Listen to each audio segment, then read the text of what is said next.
2 порция шығатын салат жасау үшін помидор, 3 штук огурцы, 1 штук қызыл лук, үстіне әдемілеп украшение жасау үшін ол, және де 300 грамм тауықтың еті, менде окорочка, аджика, кристаллик, чим-чим приправа для морковка дегені, және де полугорки перец, соя соус, зелендер қажет.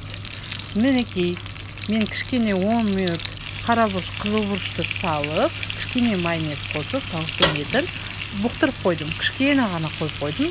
Дәмі сіңді деген кезде 10 минуттан кейін алып, антипригарный сковородкаға қызыл етіп қорып алдым 2 шетін. Арасында менде сүйегі болғаннан кейін кішкене ғана су құйып бұқтырып алдым.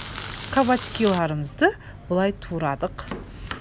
Антипригарный сковородкада легкий қорып алдық. Және де сіздерге мына пышақты асханаларыңызға алып қойыңыздаршы деп кеңес беретін едім. Себебі тәбетті өте әдемі ашады. Туралған кезде қараңыздаршы, гүлді әдем болып шығады.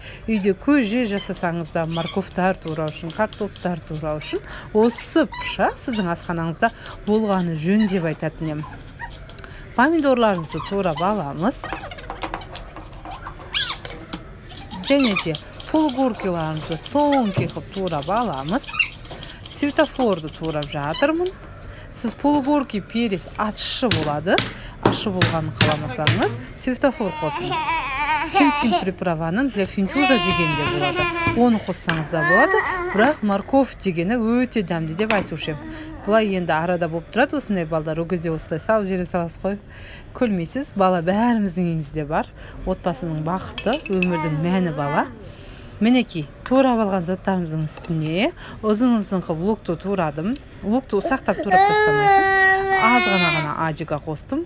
Оливковое масло, кішкене тұз, 1 шымшым паприка, 1 шымшым қара бұрыш, кристалликтен тоже 1 шымшым ғана қостым.